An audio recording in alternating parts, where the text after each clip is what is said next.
Hello, everybody. Today we having guest Adam Torres, co-founder of Mission Mass Media. So, Adam, you started as the worst podcaster ever. I think that's what you told me, right?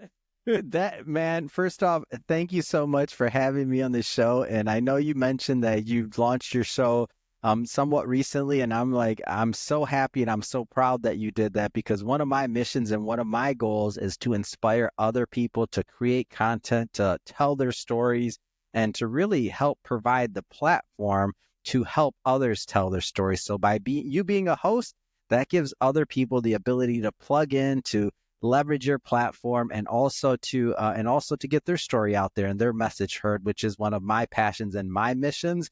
So to answer your question, yes, I started as the worst podcaster in history, and I always tell all new podcasters that I was so bad I didn't even use my name when I was podcasting.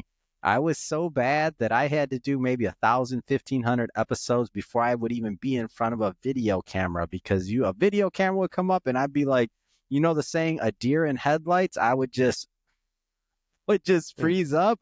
And I'll tell you, I forget my name. I remember doing an intro and I'm like, welcome to I forgot the name of the show. And my name is, what's my name again?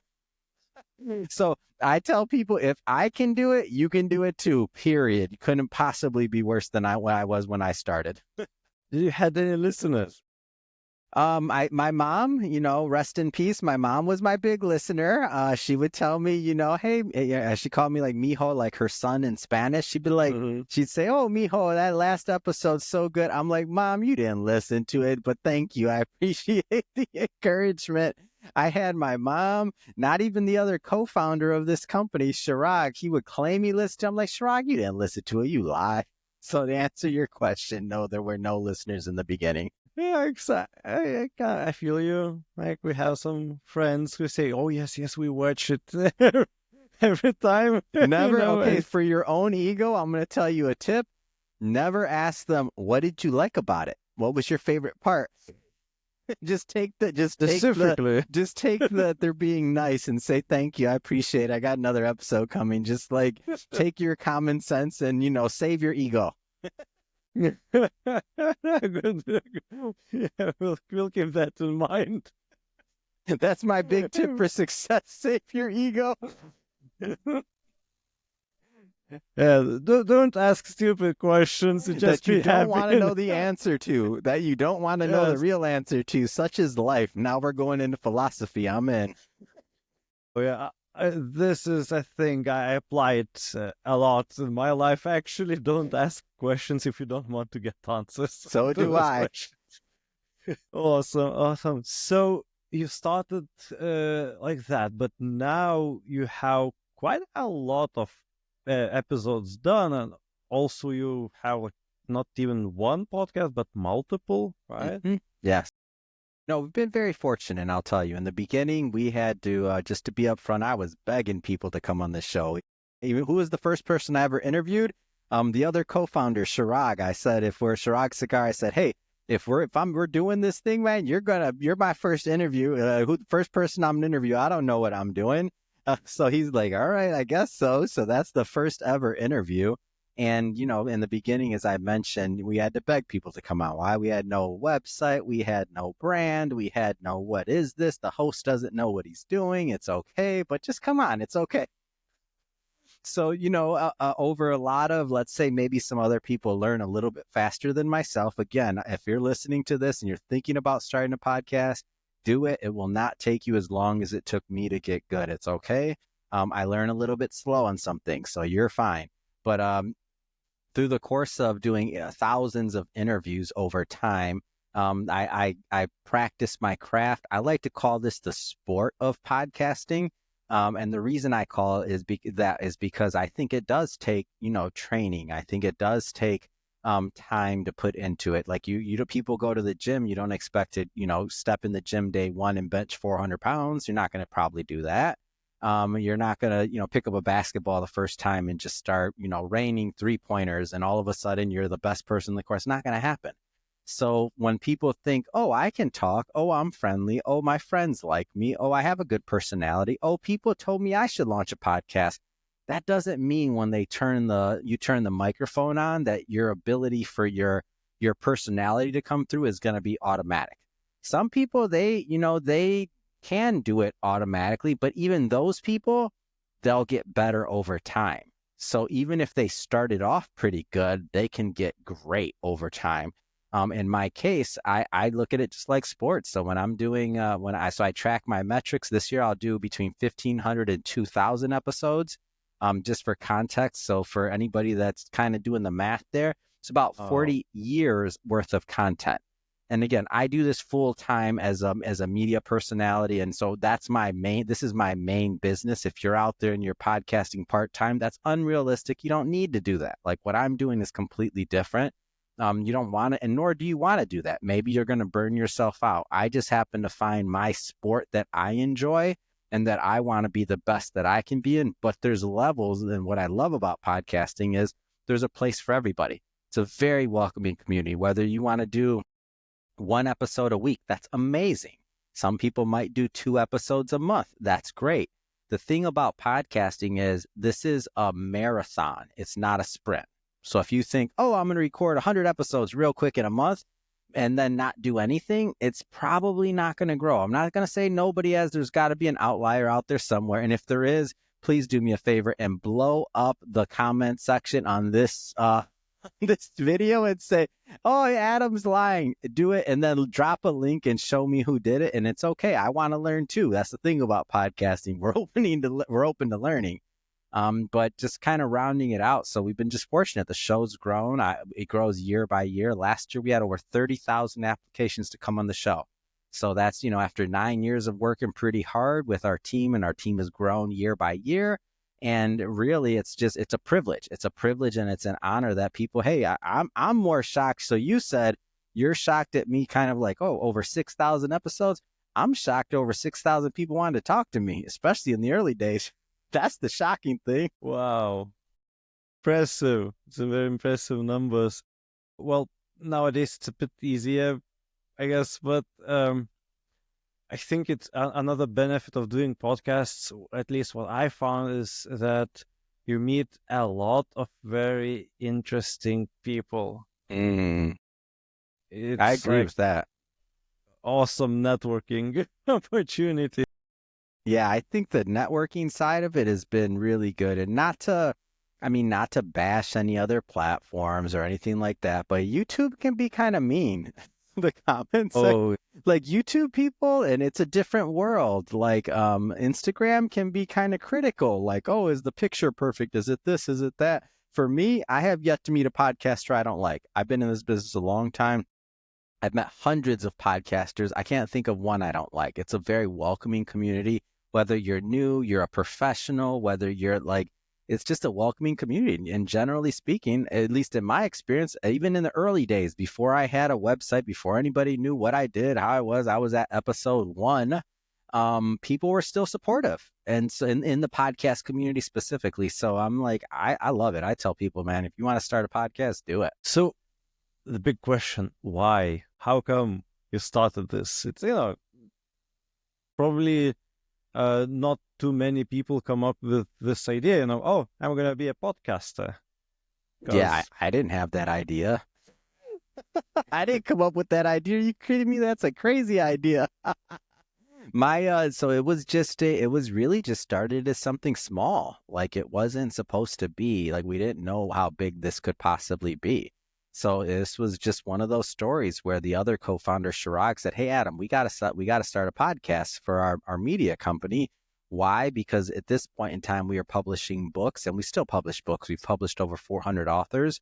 And we were like, hey, this is a good way to get our message out about our books and about our book publishing services.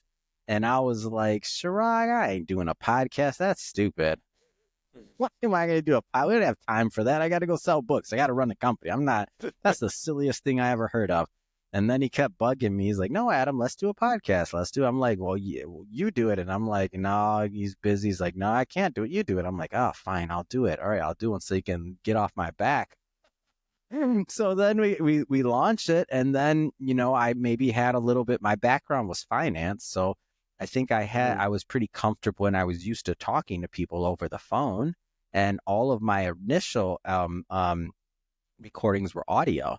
So I could have a conversation over the phone. So it was just like a phone call. I was like, oh, they're recording. I'm basically recording my phone calls with cool people. And then we're just uploading it. And boom, that's called a podcast. Now, obviously, there's still some truth to that. I mean, probably my first 1,000 episodes weren't even, or 500 episodes weren't even edited. Like we just did exactly what I'm saying. But you know what? We built an audience and people were listening to it. So we're like, oh, well, this is interesting. So then when this got big I'm not the type of person that wants to tell somebody no. So we had this, it started out to where we were, begging people, please, somebody come on the show. Anybody, you got a pulse, you're on the show. Fine. Come on. You got a book, you're on the show. Fine. I don't care how bad it is. Let's talk about it. Let's talk about how bad it is on the show. Fine. So that was the early days. And then one day what happens is we have this this big catalog of like, let's say 70 or so, maybe it was 50, maybe it was 70 episodes that needed to be released because we had this backlog is what I should say. And I was like, and at this point, we're only releasing like maybe one a week or something. And I'm like, what are we going to do? Tell the next person on the show, yeah, come on the show. Your episode is going to be out in a year. I mean, that sucks. At that point, they forgot they were on the show. They got a new job. They're in a new business. They already wrote and released another book. You can't do that. So I told my team, I was like, you know what? Just release the episodes. And they're like, which episodes? I said, all of them. And they're like, when? And I'm like, today. And so we released like a lot of episodes in one day. And I don't know. I blame it all on God. I don't know how this even happened, but our per episode download went up. And I was like, how's that even possible? So what happened is people were listening to them and they were talking about them. They were sharing them. And it was like if you think about that for a moment, any other platform, if you were to release 50 posts on Instagram right now, you're going to get zero traction. But the difference with a podcast, and not saying I recommend this, by the way, but the difference with a podcast is if your audience is bought into what you're doing, they're just going to listen to them. Because they get the notification that there's a new episode that's released versus the algorithm on Instagram or on LinkedIn or whatever, where even if you release those 50 posts, your followers aren't going to see them. It's different with a podcast. Might get one probably. If you're lucky. But the point is, they're not going to see them. Like, they're not going to see them. They see 1 out of 52. Who cares? 10, let's say 10%. They see 5, but not if you do it all the same day.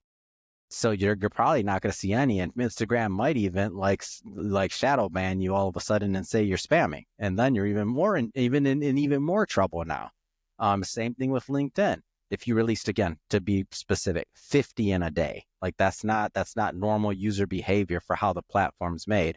But with the podcast, in our particular situation, again, for everybody listening, I'm not recommending this. But in our case, for our particular audience, for that particular moment in time, our per episode download went up. And I was like, wow, I wonder what the appetite is for this content. This is insane. I never even seen anything like that. And then it just became, that opened the floodgates. I was like, I don't know what's possible. All I know is that we're doing something that at that point in time, I don't believe any other company in the world was doing. And I was like, we have a little bit of an advantage here because maybe I'm wired a little differently and I can do podcasts all day long. Just for context, my record is 91 interviews in a week. And I was doing an average of 70 interviews a week for, I don't know, a couple of years. And now I'm kind of lazy. So I only do like 30 or 40 a week because I'm getting lazy now. I guess I got to get some young kid that's listening to this, put something in the comments and be like, man, you're lazy, Adam. I did 100 this week with your little, I need some of the younger bloods to inspire me to get out of my laziness. 30 to 40 a week. Come on, man. I'm a part-timer. Nice.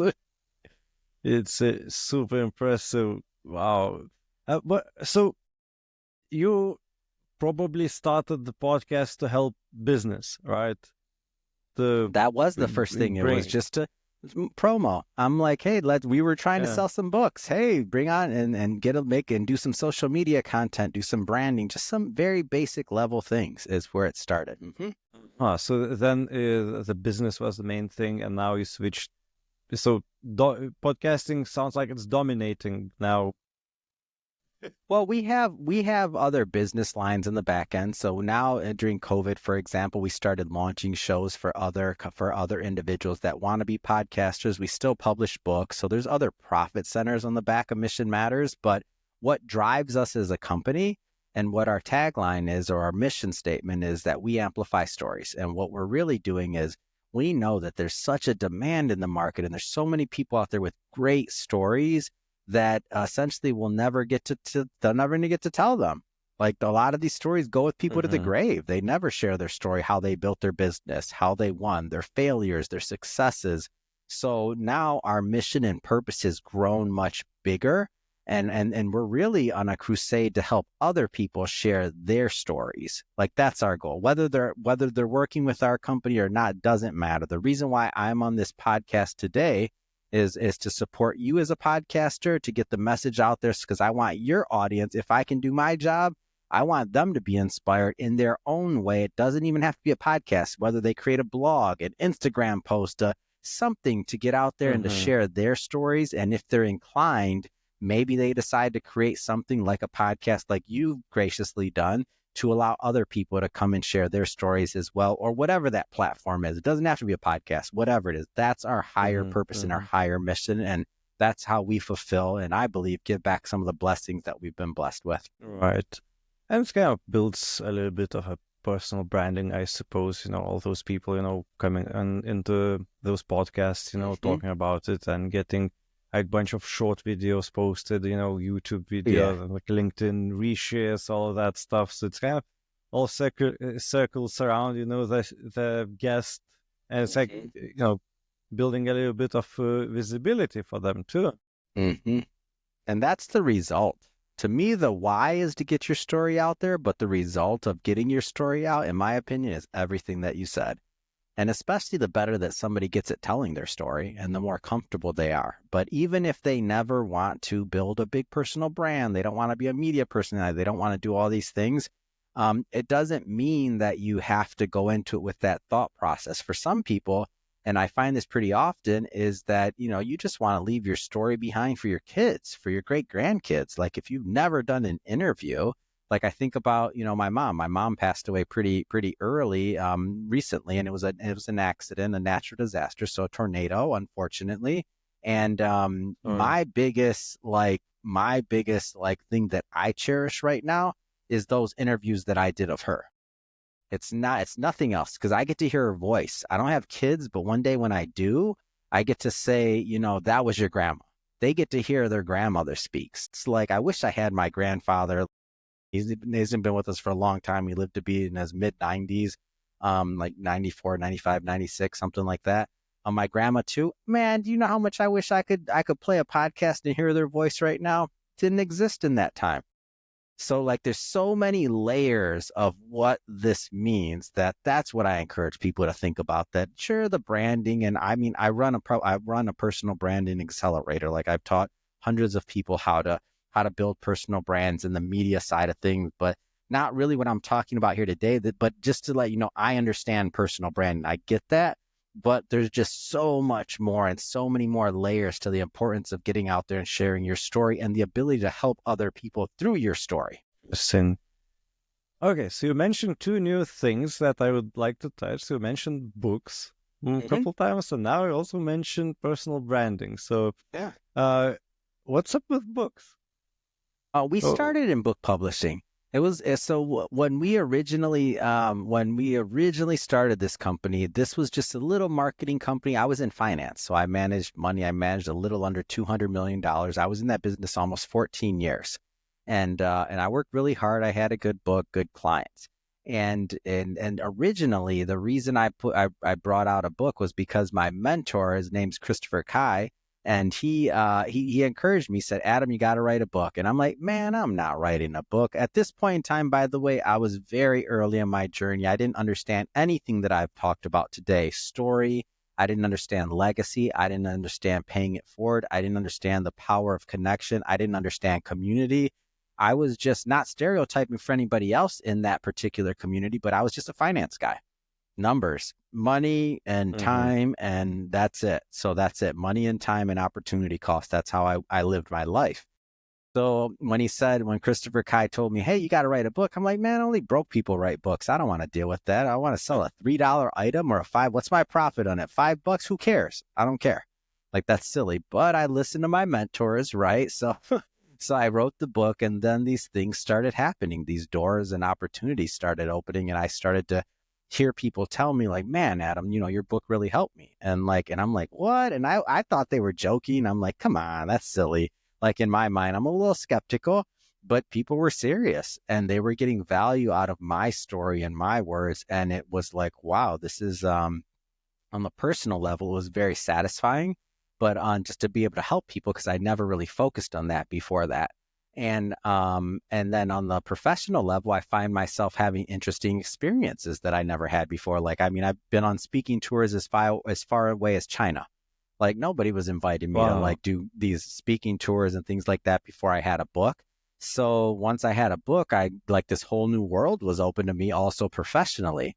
And so one thing led to another. And then, like I said, when you think about audience, my audience started asking me about publishing a book. And so I started this anthology series where we bring together a group of authors and we put them all in one book. And to date, we've published over 400 authors in that particular series, been bestseller many, many, many times. We're actually going to be coming out with the 11th edition in March of this year. And we had just been very blessed. It's been a great community builder. It's been a great way for people to connect with our brand, to get to know our brand. And we hold these big events, and we have a leadership conference coming up in LA, March 11th. We just have all these other things that kind of came together from the book side of things. And then we also help people publish their own stories, like so full books as well. So we do both the anthology and the other side. And really what's happened from that is there's just been this amazing community of people that have been able to tell their stories and that feel hopefully connected to the Mission Matters brand as well. So that's the story on how the books came out, man. It was kind of for left field, but it goes back to we were just listening to our Interesting. audience. Wow. It sounds, there's no way it's just that easy. You write a book and you get invited to speak in China or somewhere. It was. It's It's the probably craziest thing ever. No, it was. I was literally headhunted from.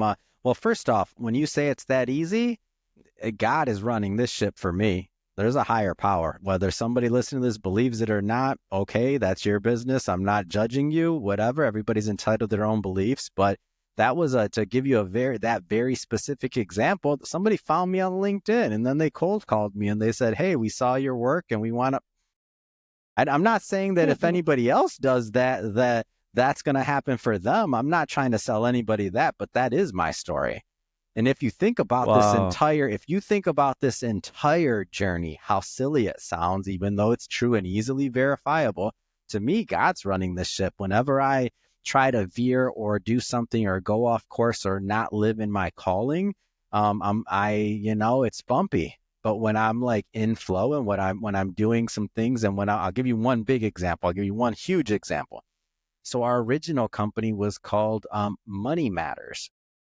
Okay, so Money Matters. Mm-hmm. And so at some point, I'm doing an interview and I'm interviewing somebody, and they say, Adam, money matters, but mission matters too. And man, I'm telling you, it's like lightning hit me at that exact moment. And I was just like, it was like God was speaking to me, like through this person. And so I talked to my other co-founder, and I'm like, hey, Chirag, what do you think about this, this name, Mission Mm-hmm. Matters? And we had this conversation, blah, blah, blah. And at this point, just for some context, I'd already done probably 1,500 plus interviews. We've already published books under Money Matters. We also have a website, and we have a fully functioning media company, right? So just for context. Mm-hmm. So, which is hard enough to make work, right? Okay. So I talked to Chirag, and I'm like, yeah. So then we drop it. Okay. We talk about it a little bit. Don't give it any serious consideration. About a month later, he calls me. He's like, hey, Adam, what do you think about the name Mission Matters? And I'm like, Chirag, that is a great idea. That's the best way to do it when your co-founder thinks it was their idea. I'm like, it's a great idea, Chirag. So I said, but if we're going to do this, we Yeah. need the domain. If we can't get the domain, we can't have this. It can't be anything weird. It has to be missionmatters.com. I know it's already taken for sure. if we have the money in the bank account, we're going to do it. We did have the money in the bank account. So we did have the money in the bank account, and we spent more money than I ever thought we would on a domain name. We bought it. We paused all of the previous content, including the show. We started from scratch. New website, launched over 32 social media channels, one for each show that we were going to be creating. I host now 8 different shows that we launched at that time. New website, everything in 9 days, and completely and launched brand new books. And I'll tell you, like, that was my kind of like, in some circles, they may say come to Jesus moments, or like leaping off the cliff, or whatever you want to call it, and like walking in your calling. For me, that's what it was. And right after that, things just hit a whole nother level. So that was me walking in faith. That was me and Chirag, and having another co-founder that's aligned and willing to do something that insane.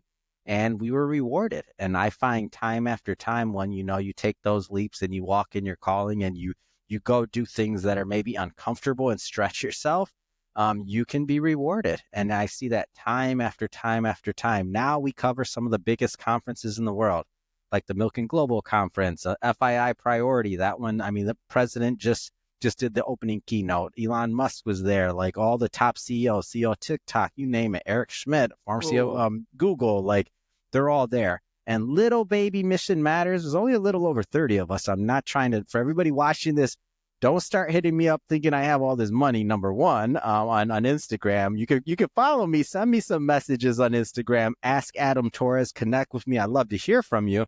But there's only a little over 30 of us, and it's us in the room. It's, CBS, CNBC, or I should say CNBC, it's Bloomberg, it's Yahoo, some of these thousands of employee organizations, and little baby Mission Matters, punching above our weight, right?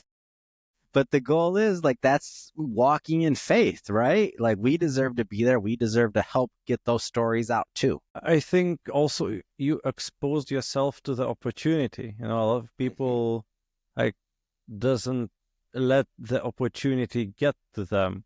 So they have too many doubts. They don't do something. So writing a book, I can imagine it's challenging.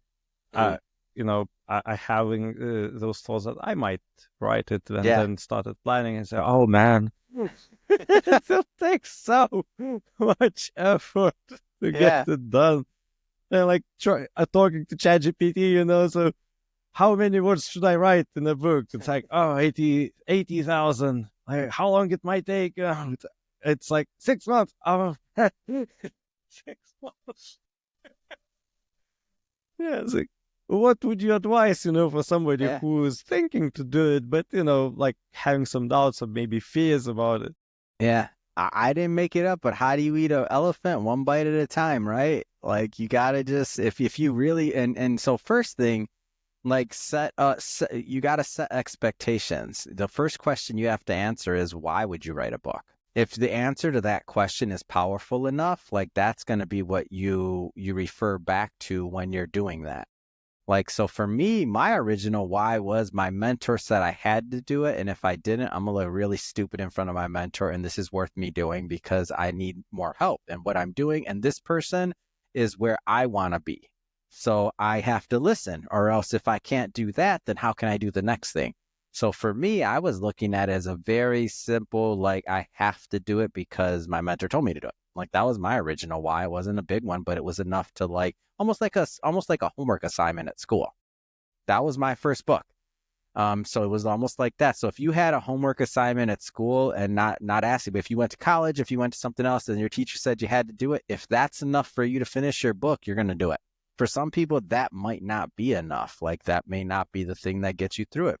So you have to really find out, why do you even want to write the book? Is it that important to you to finish it? If you find that answer of why it's important to do it, and if there is something that is, the next thing is is to create a plan. So how have other people written books? Like, okay, that book is 80,000 words, you're saying, but a book to be published, for example, on Amazon, if you're just doing like self-publishing, it only has to be 100 pages. That's not 80,000 words. You can write a shorter book. You can write something, you can write a smaller book. It doesn't have to be a 200, 300 page book. And so you can think about where you want to fall in that continuum of writing a book. Like, does it, like from my first book, Money Matters, I think it was about 125 pages. That's not 80,000 words. I think on average, that's probably like 30,000 words. So, So and you know how I wrote 120. that first one? Let me tell you. Uh-huh. I was on a train traveling and I was speaking into a recorder, and then I had that transcribed. Then I paid to have it professionally edited. Then we went back and forth a couple times and fine tuned everything. Then we published it. So I spoke my first book. So I wasn't even claiming I was a great writer. So when I was doing it, I was just saying, how have other people written books and what's going to work for me? I wasn't sitting down like, oh, I got to do this. I got to do that. Yeah, no, I spoke my first book. I was like, I could talk. So, but did you like spoke it just whatever came to your mind and then editor kind of crafted something out of it, or you No, had like so a plan? Or the like, first one, I created like I just looked back at my career in finance. The first one was on finance, but I wanted to create some tips that anybody could follow. So it was called Money Matters Top Tips. And there were a series of just topics that I used to talk on with my clients, and I went through each one of them, and then I told a story. And as I told those stories, each one of those stories that were topics that I had conversations on with my clients anyway, those came together, and that became the book. Simple. nice. Nice. Okay, so we have a benchmark for 125 pages to get in to speak in an event. I think, and well, hey, let me tell you one step further. Here you go. You don't need, and I didn't learn this until much later. You can also create a great title, start working in the book, and you can start saying author of the upcoming book and start speaking even before the book's even out. And you can start testing some of your ideas as you in front of audiences before you even finish the book. I've seen somebody was doing it. I think either I read it or I've seen on some YouTube where they come up with like 20 book ideas, book covers, like titles and all that stuff. And then they run ads and they look at which ads people click the most. And the winner is the book they choose to write. That's an amazing idea, and the reason is because they're gathering email addresses for who's actually interested in that book. So they're kind of skewing it so that maybe they have a higher chance of finding an audience that would actually buy that book and be an audience for it. So I think I've seen it done too. I think it's a great idea. Interesting. Okay, so all right, so let's talk about that other thing you do. Wait, what was that? Personal Book? Brand Accelerator? Personal branding, yes, Accelerator. So how that came about, so again, getting back to clients, and I tell people this all the time. They're like, how do you come up with products? How do you monetize? What you do is you listen to your audience. Your audience is going to tell you what they want. So within our audience, we had quite a few individuals that had seen what we've done and that had seen my personal brand, and they wanted to learn how to speak. They wanted to be on stage. They wanted to get paid. They wanted to travel. They wanted to do all these things. And they came to us and they're like, well, can you teach us? And so that's how it started, like with our very first cohort. And over time, I built a curriculum, and from that curriculum now it's fine tuned. There's been a ton of people that have been through it, and what we do is a couple times a year we bring together cohorts, and then I take them through an 8-week hybrid course, I like to say, because it's 8 weeks of group coaching, and then that I lead, by the way, and then there's some one-on-one attention as well, and we go through step by step, and it really is a master class on how to build your personal brand. Everything from why to build a personal brand, your core values of the personal brand, the social media behind it, the design, your brand book. I mean, it really is an intensive masterclass. So it's, 9 years of this journey compressed into an 8-week course, and then the one-on-one component as well. Impressive. So what would be your advice for people, also thinking about personal branding? It's a buzzword now. Probably everybody knows that term, and that it's important, and probably you need it, but it's not really clear what it is exactly. what The it first is. thing I like to tell people is understand that you have to really understand something about it. And if you can accept this point, it's going to become so much clearer. The reason why you need a personal brand and the reason why it's actually many times more important than your business brand or anything else you're doing is because I'll give you an example. Say you're a founder and you're watching this and you're like, hey, Adam, what do I need a personal brand for? Like, what do I need that for? Well, what happens when you sell your company? When you sell your company, you may buy another company, you may start something new, the one thing you're never going to sell, the one thing you're going to be stuck with until you're at the grave is you. So your personal brand, those that take advantage of that, those that build that up, and I mean it in an authentic way. So if you're writing a book, it reflects something that you want people to read. If you're creating a show, you're proud of that show. If you're writing a blog, whatever you're doing to create your personal brand, you want it to be something that you're proud of and that's authentic. But that's the one thing that's going to stick with you from you have a job change, you have a career change, you have a new business, you launch another business, you launch a side venture, you have a side hustle. Your personal brand is going to support you along the way in anything you choose to do. Interesting. So if you sell your startup, doesn't matter how much marketing you were putting in. Like if you didn't build your personal Gone. brand, You don't own it. It's gone. It would go with that. It's your out. Email list, your everything, your like all the people, even sometimes the contacts you had. Why? Because you gave it that you thought were there for you, but they were there for the power and or the influence you had. Why you had that company and that company's budget. When it's gone, it's gone.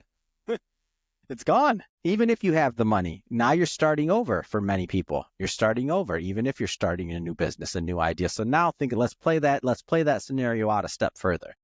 You sell it, you have a good exit, and now you have an idea for your next company. And so now what do you got to do if you're raising money?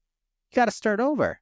If you got a personal brand out there that already, and you're going to have possibly brand new investors, maybe it's another industry, maybe it's something else, maybe some of the old investors that you worked on the last thing came over.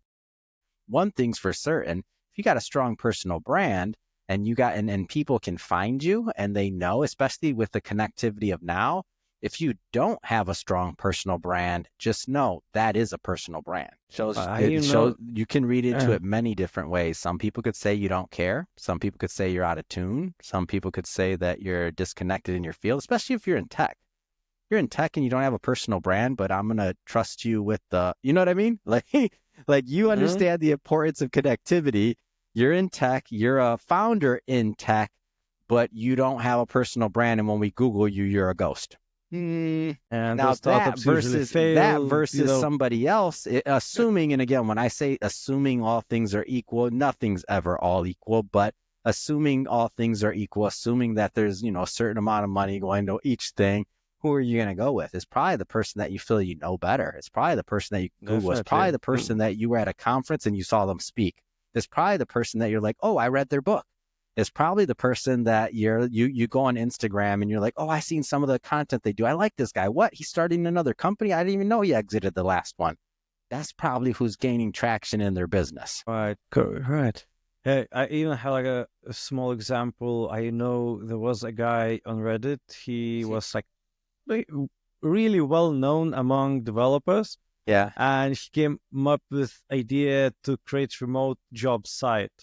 And it's like, grew overnight, something like that. So, the power of having your personal brand and then saying, hey guys, I'm doing this, check this out.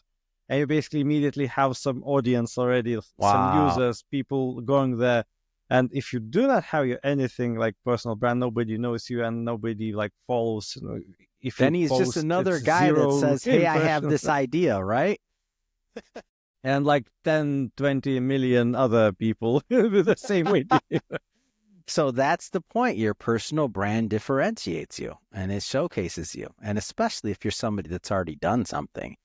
No offense to when I say that, no offense to anybody else, I don't want you to take offense from this, but if you have some credentials out there and people don't know you, you shouldn't have to sell yourself as much. If you're already the real deal, you have some exits, you've done all this, you've done these other things.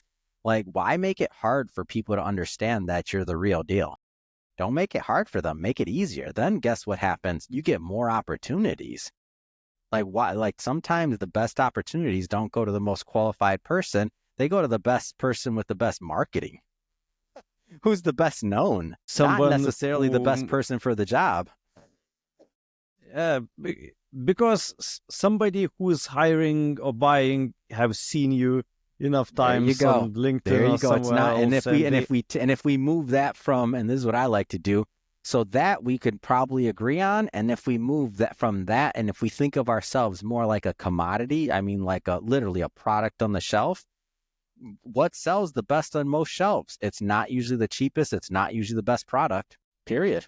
It's not. It's something that has a loyal following. It's something that differentiates itself. It's something that has a bit of marketing or something or some niche that it's not like, oh, it's the lowest rate. Oh, it's the lowest product. Oh, there's something else there.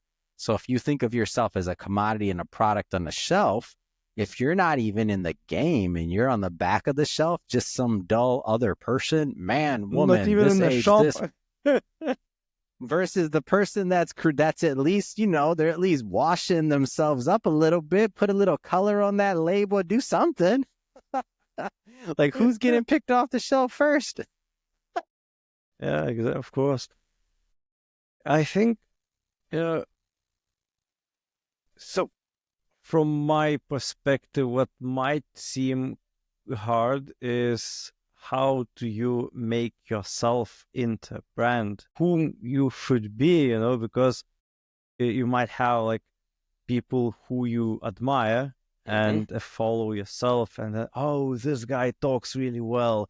This person looks really well. If I was, somebody who has a personal brand, I would be like them. And then, Mm. you start building that image, which is not you at Yeah. all. And Yeah. what you supposed to, because I'm pretty sure that a lot of people like start like this.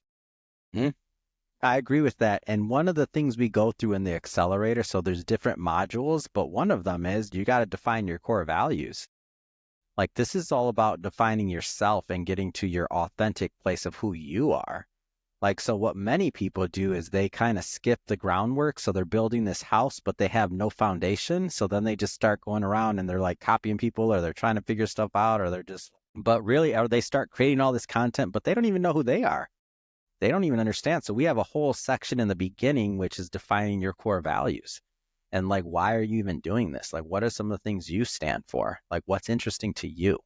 And so when you start building this core foundation, and then now you're also thinking about your messaging or your elevator pitch or who you are. Like after you build some of these core things in the beginning, then you're talking about the distribution of what you're doing. So in your case, it's a podcast. You're doing this is one of the things you're doing and that I know you for. You may be doing others, but one of them is a podcast. So if you're thinking about your show, your programming, what you want to get out there, even the guests that you're going to have on the show, you can always reflect back to those core values. Are you going to be creating content that you feel matches who you are as a person? And the beauty of this is the more you get to find your own voice, over time you get to craft your voice and your message so that you can become something that people should want to listen to. Like it's a beauty, it's a privilege, it's a luxury to be small in the beginning. Like that's great. You get to find your voice. It's amazing. Like it's great that that's the process and what it takes. If you were out there, all of a sudden it's a huge show, huge all this other stuff, and you don't even know who you are yet or your voice, man, that's a disaster. That's a lot of pressure. It's a disaster. It's not pleasant. It may sound pleasant, but you think about some of those musicians that blow up really quick, one hit song, they're still kids. They don't really know too much. Some unfortunately leave this earth too early, right? A lot of pressures, anxieties, drugs, all kinds of other stuff. Like it's a blessing to be able to spend and have that time in the what we don't talk about too much, but really in that period of gestation when we're growing and we're learning. Like that's a beauty. That's a great thing. It would be disaster even like if you go to do keynote speech in front of like 100,000 people. It's like, Yeah. And you're not ready you for it. need Like, you need yeah. to know what you're doing already before that. I agree with that statement because I agree with you. Mm-hmm. Interesting. So let's say there is somebody with a company, so we discussed about podcasts, books, all of those things. So let's say there's an example. Somebody is a, IT specialist person Mm-hmm. who does, websites, something like that. What would you advise to them? What would be the ultimate strategy, to lift off? Yeah. Well, the first thing is, why are you doing it? What does even lift off mean to you, right? Your expectations. I think expectations really can. You have to live based off your own expectations and what you can believe.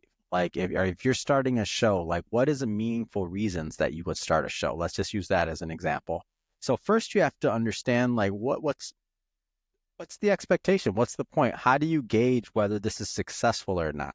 Because you gotta reflect on for yourself to think about if you're getting closer to your goal or further from your goal. In my case, my metric is the podcast episodes that I'm doing and the content that we're putting out. I don't look at reach. I don't look at any of that. I look at the big parts I do. I'm like, okay, we're a top 2.5% podcast. My goal is I want to be a top 1% podcaster. Like that's my goal. So I'm going to keep working. I'm going to keep putting out episodes. I'm going to keep building an audience. I'm going to keep, touring. I'm going to keep all those things because that's my goal, right? So I know what my goal is and I know the actions that I'm going to do to reach those goals. And I know how much effort and time I put into that. So all of those things that IT professional needs to know. And it's not saying that because if they listen to this and if they say, well, I want to be like Adam. No, not necessarily, because it's not realistic. You're not going to do, 40 episodes a week, 30, 40 episodes a week because you have a full-time job. I'm full-time doing this. This is my profession now at this point. I've been working enough years to where I built a company around it. So there's a process. I'm also 9 years in. So you don't want to compare yourself to other people. You want to look at where you're at and you want to be able to really think about what would be interesting to you and why you're even doing this. Let's say that now you have those two things answered. Okay. Let's say those two things are answered. Now, just like what I said about the book side of things, there's other people that have done this. So now you got to educate yourself. You got to educate yourself on, okay, how do I achieve my goal? So I'll give you an example of how I educated myself. When I got into this and I knew this was going to be a full-time pursuit for me, I started reading all about entertainment, all the old entertainers, everything from Red Skelton to Johnny Carson, you name it, all the greats. So the beginning, Bob Hope, but for all the young people, you have no idea who I'm talking about. It's okay. Google these if you really want to know. If you're listening and you do know who they are, put some comments in the comment section. And talk about Johnny Carson, Bob Hope, talk about all those guys, because I want to keep those guys' names alive, because those are the legends that started all of this as far as I'm concerned.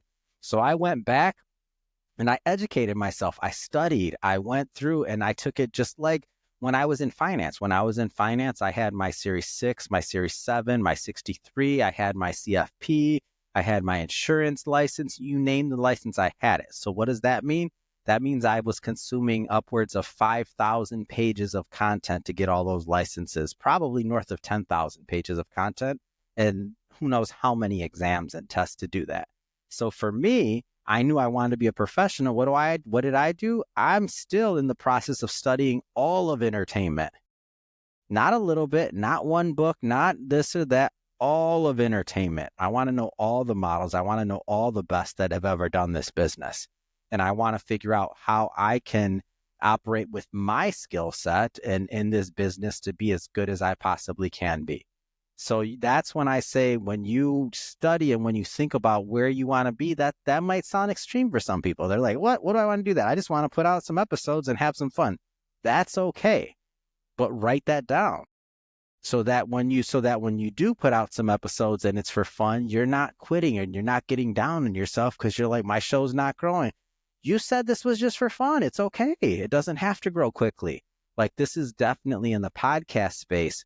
It's a marathon, not a sprint. I tell people that all the time. People have to get used to your voice. They have to get used to your personality. They got to get used to the guests. They got to feel like you're their cousin, your brother, your friend, your uncle, your dad, whatever it is. But over time, people get comfortable with you. That can take, you look at somebody like a Howard Stern, that took decades.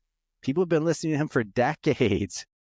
So if you think you're going to start something all of a sudden in a day or in a week or in a month or in a year, you have this unrealistic expectation. Like, it's not even that you're wrong. It's not that your show's good. It's not that it's bad. It's just that you're not educated enough to understand that your results are probably where they should be. And the only way to understand that is you got to educate yourself. And then the last piece I'll say on that is, now let's say you're educating, you have your goals, you understand why you're doing this, you've set out the vision, you have an idea, which that's going to evolve over time, by the way. That will evolve naturally, but you got to start with something. Let's say you've educated yourself, and or you put yourself in that position of continuous education. The next thing you have to think about, and I'd say the last thing, is just your execution. Like, what are you going to do to execute? And what are you going to do to hold yourself accountable? In the case of podcasting, I'll bring that back up. Are you going to do one episode a week? Are you going to do one episode a month? I would rather somebody tell me they're going to do one episode a month for the next 30 years than to tell me they're going to do 4 episodes a week and they don't know like for how long, but they just want to see if this thing works. Think about it. You do one episode a month for 30 years. That's quite a big catalog. And you probably built a huge audience too. And how easy is it to do one episode a month? With one episode a month, you're better off doing that for the next 30 years than to have these stop and starts. Because if you're even doing one episode a month, guess what? You get to tell your entire newsletter. If you start with 2 followers, you get to start telling those 2 followers, hey, I'm working on next month's episode. I can't wait to release it. And guess what? They're probably going to be pretty excited because they only get 1 episode a month from you. But you're thinking in the term of 30 years. You're not thinking 30 days or 30 weeks or, 3 years. You're thinking 30 years. So I would rather people think about the execution and to think about what they can realistically accomplish. And then over time, you get to reevaluate this plan. That's just the start. But over time, you get to kind of rinse and repeat and reevaluate, and maybe some things change and maybe you get some opportunities and you're like, oh, I could do 2 episodes a month. Great, do that. But think about 2 episodes a month for the next 30 years. Don't think about 2 episodes a month for the next year. And probably can imagine some mathematical progression that there might be like 3 eventually, maybe 4 eventually. Success builds on success. It's natural. Yes. You're going to want to. The more somebody goes to the gym, the more fit they get, they probably want to eat better over time. But you got to take that baby step. If you think you're getting it all done in a week, then you're probably going to quit the gym. If you're seeing progress, if you're seeing like a little bit of like, my little handles are, decreasing a little bit. I'm feeling a little bit more limber. I have more energy. I'm probably going to want to keep going. But that might be once a week versus 7 to start, right? Also, so there's that saying like if you want to be good at something, you need to put in like 10,000 hours doing that stuff. So that's not without the reason, probably, and I guess it can be applied also in this podcasting, hobby, profession, activity, and it will get better. The closer you are, probably the better it is. As you say, a realistic bar is also very healthy for your mind and how you feel about it. Because if you, let's say, have like 5 hours of podcasting and then you set the goal to have 10 million subscribers, that might make you sad very fast. Yeah, that's unrealistic. I'm not saying don't stretch yourself, but you don't want to kill yourself. All right, like need to have milestones and that are reachable, but a bit challenging, not too easy to do, and then you kind of achieve it, and then you will be able to pat yourself on the shoulder, say, okay, good job. So I wanted to do this, I did it, and then you can have another milestone, which is a bit more challenging, a bit higher, and then you keep going. So basically, you win every time. Hey, I like winning, man. Right? I like winning. Yeah. All right. It's very, very interesting conversation. So, I learned a lot. So, the thing I'm doing those podcasts, I didn't really knew exactly what I will get when I started, but I see that, I also learn quite a lot. I like talking to people. Like everybody has something interesting to say. So it's, if I learn something, it's like for sure the audience will also learn something, right? And it's like it gets to be a really interesting journey. It's not really only about business goals, let's say. So it's like it can be much broader and bigger thing. All right, uh, we kind of start to wrap up with the episode, and I would like you to tell people how they can find you and what they could ask you. How could you help them if they would like to get some help? Of course. And first off, thank you again for inviting me on the show. I'm a big fan of what you're doing and how you're doing it. Like, I want more people out there to be inspired to create shows. I want them to create blogs. I want them to create content. I want them to share their story because your story does matter. If anybody wants to connect with me, super simple. I'm on Instagram. I'm on a TikTok, but just think Ask Adam Torres. That's my handle. I'd love for you to connect with me on Instagram. Do me a favor, send me a DM, say hi. I do answer and run my own Instagram, and I love having conversations with people. So connect with me on Instagram. Tell me that you saw me on Insights Fusion. Love to hear it. Love to give some shout outs too. So just again, Ask Adam Torres on Instagram or on TikTok, and love to connect. There's a Linktree link on there on that profile that you're going to see on Instagram. That's has everything. You want to see the books? We have some free giveaways. We have a free newsletter. The shows, you name it. There's all kinds of free stuff there. So again, Ask Adam Torres on Instagram. Awesome. Thank you very much. Awesome conversation of our podcast. And who were watching or listening, stay tuned. Don't forget to subscribe and follow, and see you in the next episode. Take care. All right. Thank you so much.